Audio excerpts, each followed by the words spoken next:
আসসালামু আলাইকুম, আশা করি সবাই ভালো আছেন। আজকের ভিডিওটা মূলত ঢাকা শহরের অটোরিকশার যে অবস্থা সে সম্পর্কে। আপনারা আমাদের ভিডিও দেখতে পাচ্ছেন ঢাকা শহরের অটোরিকশার রাস্তার বিভিন্ন প্রান্ত থেকে, মানে ডান পাশে বাম পাশে বিভিন্ন জায়গা থেকে অটোরিকশার যে চলাচল আপনি দেখেন। এই যে জ্যামের ভেতরে আছে, এখানে একাধিক অটোরিকশা আছে যেখান থেকে গাড়ি চলতে পারছে না, যে যার মতো চালিয়ে যাচ্ছে, মানে রাস্তার ট্রাফিক আইন কেউ মানছে না। এমন তো অবস্থায় রাস্তার বিভিন্ন জায়গায় জ্যাম তৈরি হচ্ছে, জ্যামের কারণে বিভিন্ন মানুষের সময় নষ্ট হচ্ছে।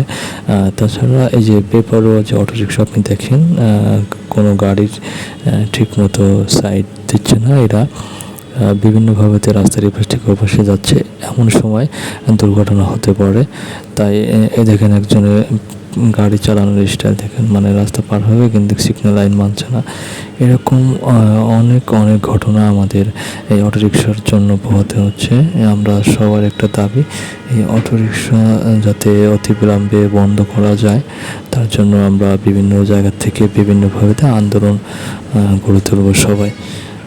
এই ভিডিওটা দেখার পর আপনি দেখেন জ্যামের ভিতরে, মানে অটোরিকশার বিকল্প নাই এখানে।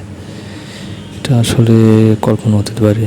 তো সবাই এই ভিডিওর মাধ্যমে সতর্ক হবেন এবং অটোরিকশার যে চলাচল এটা আমরা বন্ধ করতে চাই। ধন্যবাদ সবাইকে, ভালো থাকবেন সবাই।